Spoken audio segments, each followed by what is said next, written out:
அமைதியாக இருந்த ஒரு அடர்ந்த காடு.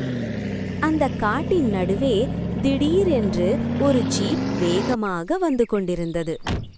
அதிலிருந்து ஒரு வேட்டைக்காரன் இறங்கினான். அவன் கண்களில் ஒரு மான் பட்டது. இதுதான் சரியான வேட்டை என்று நினைத்தான். துப்பாக்கியை எடுத்தான், சுட்டான். ஆனால் குண்டு மானை தவறியது. மான் வேகமாக ஓடி தப்பித்தது. எப்படி நான் வைத்த குறி தவறியது என்று சற்று யோசித்தான். பரவாயில்லை, வேறு ஏதாவது பார்க்கலாம் என்று மரத்தின் மேலிருந்த பறவையை நோக்கினான். அதற்கும் குறிவைத்தான். ஆனால் பறவையும் தப்பித்தது. சுடும் சத்தம் கேட்டதால் மற்ற பறவைகளும் அங்கிருந்து பறந்து ஓடின. அவன் ஜீப்பில் இருந்து ஒரு வலையை எடுத்தான். அந்த வலையை காட்டின் வெற்று வழியில் விரித்து வைத்தான்.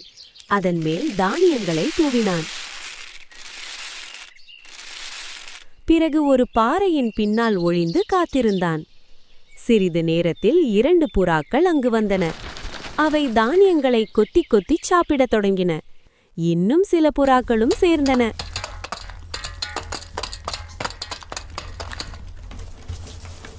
அவைகளுக்கு தெரியாமல் அவற்றின் கால்கள் வலையில் மாட்டிக்கொண்டது. பறக்க முயன்றும் முடியவில்லை. இதுதான் சமயம் என்று சொல்லி வேட்டைக்காரன் கயிறை இழுத்தான். புறாக்கள் அனைத்தும் வலையில் மாட்டிக்கொண்டன. அவை பயந்து கத்தின.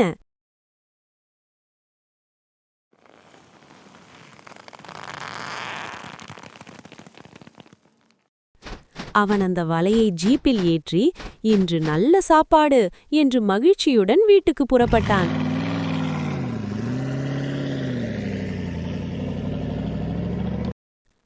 வீட்டுக்குள் நுழைந்தான். வலையுடன் புறாக்களை வைத்தான். காய்கறிகளை வெட்டத் தொடங்கினான். இன்று சுவையான உணவு என்று நினைத்து கொண்டான். அந்த நேரத்தில் காலிங் பெல் சத்தம். யாரது என்று கதவை திறக்க வெளியே சென்றான். அந்த சமயம் வீட்டுக்குள் இருந்த ஒரு எலி சமைக்கும் வாசனையால் வெளியே வந்தது. அது வலையில் மாட்டியிருந்த புறாக்களை பார்த்தது. அது தன் கூர்மையான பற்களால் வலையின் கயிறை கடிக்கத் தொடங்கியது. புறாக்கள் பறந்து தப்பித்தன. அவை காட்டுக்கு திரும்பின. ஆனால் எலி மட்டும் அங்கே மாட்டிக்கொண்டது. வேட்டைக்காரன் திரும்பி வந்து பார்த்தான். புறாக்கள் காணவில்லை. அவன் கோபத்தில் சுற்றி பார்த்தான். எலி அருகில் இருந்தது. நீதானா என்று கோபமாக சொன்னான்.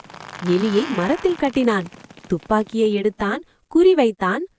அந்த சமயம் வானத்திலிருந்து 2 புறாக்கள் வேகமாக பறந்து வந்தன. அவை மரத்தின் பின்னால் வந்து எலியை கட்டியிருந்த கயிறை கொத்தி கொத்தி அறுத்தன. கயிறு அவிழ்ந்தது. புறாக்கள் எலியின் கைகளை பிடித்தன. எலியை தூக்கிக் கொண்டு வானத்தில் பறந்தன. வேட்டைக்காரன் அதிர்ச்சியில் நின்றான். அவன் கோபத்தில் வானத்தை நோக்கி கத்தினான். புறாக்களும் எலியும் பாதுகாப்பாக காட்டிற்குள் சென்றன. ஒற்றுமை இருந்தால் சிறியவர்களாலும் வெளியவர்களை வெல்ல முடியும்.